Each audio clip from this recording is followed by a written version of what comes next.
நிறைய பேருடைய வாழ்க்கையில இந்த பின்னாடி இந்த பேக் போன் இருக்கு பாருங்களேன். பின்னாடி நமக்கு சப்போர்ட் பண்றவங்க, நமக்கு உதவி செய்யறவங்க, நம்மளை முன்னாடி கொஞ்சம் புஷ் பண்ணி கொண்டு போறவங்க, பேக்ரவுண்ட் அப்படின்னு சொல்லுவாங்கல்ல. என்னை கொண்டு போய் விடுவதற்கு யாருமே இல்லை, எனக்கு கவுன்சிலிங் கொடுக்கறதுக்கு யாருமே இல்லை, எனக்கு ஆலோசனை சொல்றதுக்கு யாருமே இல்லை, என்னை கைட் பண்றதுக்கு யாருமே இல்லை, இதுதான் தப்பு இதுதான் சரி அப்படின்னு சொல்றதுக்கு யாருமே இல்லை. ஆனா ஒன்று நீங்கள் நினைத்துக் கொள்ளுங்கள், உங்களுடைய என்னுடைய வாழ்க்கையில நமக்கு பேக்ரவுண்ட் எந்த மனிதனும் அல்ல, கர்த்தர் நிச்சயமாய் உங்களுக்கு பெரிய பக்கமலமா இருப்பார்.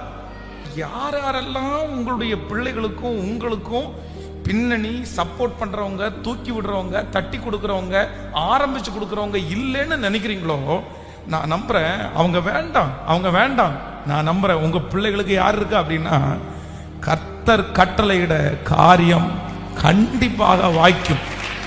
ஆண்டவர் கர்த்தர் வாக்கு கொடுக்கிறார், நான் உன்னோடு கூட இருந்து செய்யும் காரியங்கள் பயங்கரமா இருக்கும்.